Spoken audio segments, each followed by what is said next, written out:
Hey guys, welcome to Outlaw Edge. So what I'm doing today is I'm trying to get the rest of this mudded with some body filler, like I did down here on the bottom. And I just got done sanding this. That's what the big mess is about. And I'll try to do this here. I have a couple little dents that I noticed when I was kind of blocking on this a little bit, and I'll get those hammered out. I'm not going to do the back part right now because some of this back part, there's a lot of dents and rust and whatever, and I want to work on that on the bench. I'm actually going to cut the back part of this truck off, the parts that are all screwed up, and I'll get those cut off, put them on the bench, and then get them hammered out and whatever. The rest of the cab is looking good. And then I'll try to start getting this side mudded over here, but I got this patch here. We were supposed to be leaving for 3 days and the show got canceled where we were going. And when it got canceled, we ended up coming back to the shop so we can get some of this stuff done. I want to hurry up and get this unibody done, get it out of the shop, and get that 57 Chevy in here. So check out the new hats.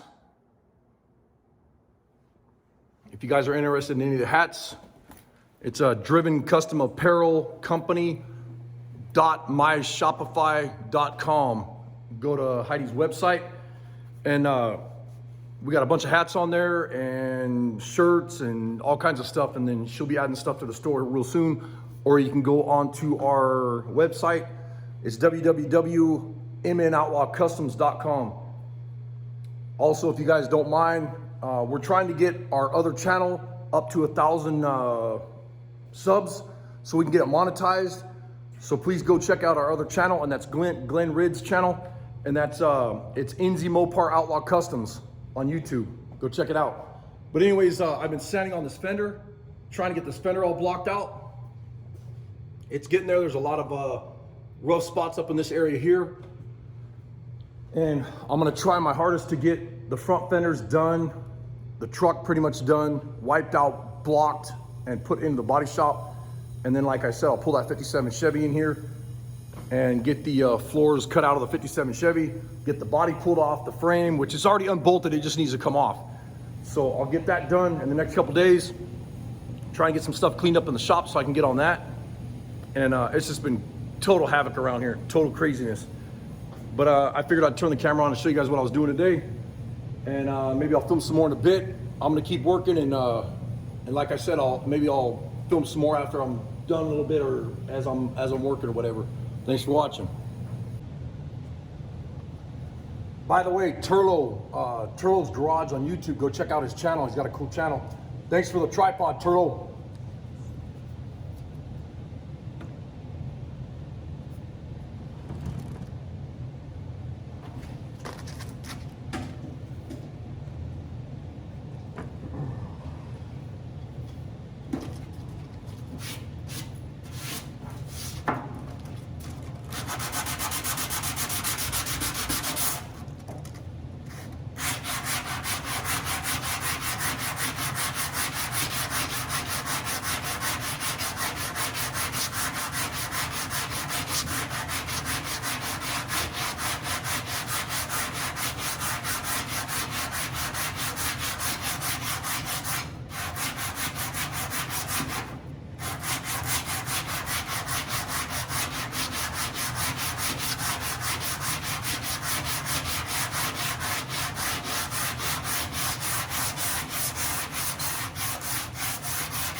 So I'm using those round blocks right now, and these are from Durablocks. And then what we'll do is we'll get this thing in primer, and then because I've always got everybody asking me about Everybody's asking me about, I thought you used Lucky Blocks on these. And yeah, I'll use Lucky Blocks, but I only do that after I get the car or the truck in the primer, and I get it to where, you know, I use the Durablocks for everything. I get it set where I like it, I get it in primer, and then everything else from there is Lucky Blocks. And I'll start hammering on those right over the top of the primer and get it, you know, get it where I want it or whatever. And as I do the stage with the bodywork and whatever, I'll try to show you guys each stage that I go through. But anyways, when you're doing all these goofy ass shapes, like on this fender right here, it's got a bunch of waves and whatever. A lot of the times, you know, you'll use Durablocks or whatever, but you'll also see me in videos using like fuel line and make sure it's clean, like some 3/8 or 1/2 inch fuel line, rubber fuel line, and it's flexible, and you can wrap your sandpaper on it and get in every little nook and cranny, and obviously you're gonna block crosshatch, you know, as you're doing it. And then also like the old radiator hoses, you don't want the ones with the ripples in them or nothing like that, but you know, if you have a shaped radiator hose or just a round hose or whatever, even garden hose, I mean, you got to use your ingenuity. And a lot of times, you know, like doing fabrication, you'll see me making tools to do a job, but it's the same thing when you're doing body work. A lot of times you got to make your own tools, you know, and making your own tools meaning your own blocks. But anyways, I wanted to throw that in there real quick. I'm gonna get back after it, and I'll try to film some more after a while, man. Later.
So right here, I got a little bit of a high spot here and here.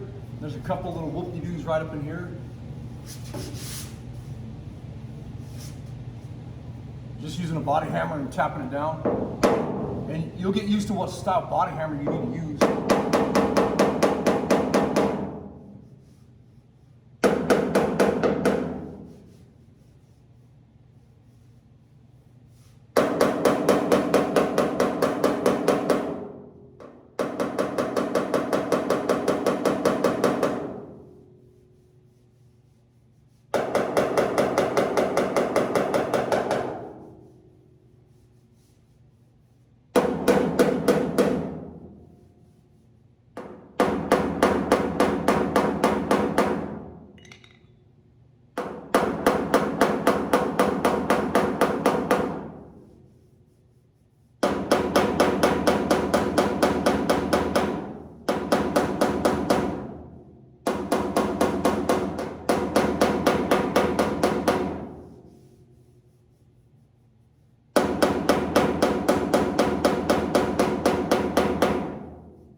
Yeah, I can live with that. And then I'll put a skim of filler right over the top of that. A couple little spots I need to add here. Like I circled this spot here. There's a low spot, and then there's a couple high spots that I just knocked down. And then there's one right over here. Other than that, this whole bedside's pretty damn close. This bottom part needs to be blocked out a little bit. I gotta pull these out. I can't talk with these freaking earplugs in. But the bottom part of the bedside needs to be blocked out a little bit. But it's looking good. And the reason I'm not doing none of this is, like I was saying earlier in the video or whatever, is these back parts are getting cut off. I'll fix those, weld them back on, and then just, you know, put a thin layer of mud over the top of that, and then block it out, and this side will be ready for primer. So it's jamming along pretty good. My goal is to have the bed itself, both bed sides in primer by Friday. If I can get those in primer, then this can go into storage. I might throw some primer on the back of that cab if I need to. I just don't want it to rust when it's sitting in storage for a couple days, you know? Well, a month, whatever it's gonna be, because we're gonna be pulling that 57 Chevy in here to start jamming on that, getting the floors and stuff done. And honestly, the 57 Chevy, I don't think I'm gonna go bare metal with that car. We were looking at it and it's so damn clean. There's some low spots on the rockers that need to be pulled out, so I'm gonna just cut the rockers completely out, look at them, check them. If they're bad, I'll just get new rockers, or I'll build them and weld them back in. The floors will get welded in. We'll put the body right back over the top of the floors, and I'll show you that trick. It's pretty cool. Other than that, the roof is really clean. You know, once I start slinging primer on that 57, I can start painting it. So I would like to have it set up so I can have it painted in, you know, within the month, because I have another unibody that's identical to this one, but it's a long bed and it's our shop truck, and I'm gonna be pulling that into the shop and doing a frame swap so we could take it to the car shows this summer. I wanna have it, you know, on airbags and laid out, sitting on the asphalt at our car show this summer. So that's the plan, but I'm only one person. I can only do so much, so we'll see what happens. You guys stick around. Thanks for watching.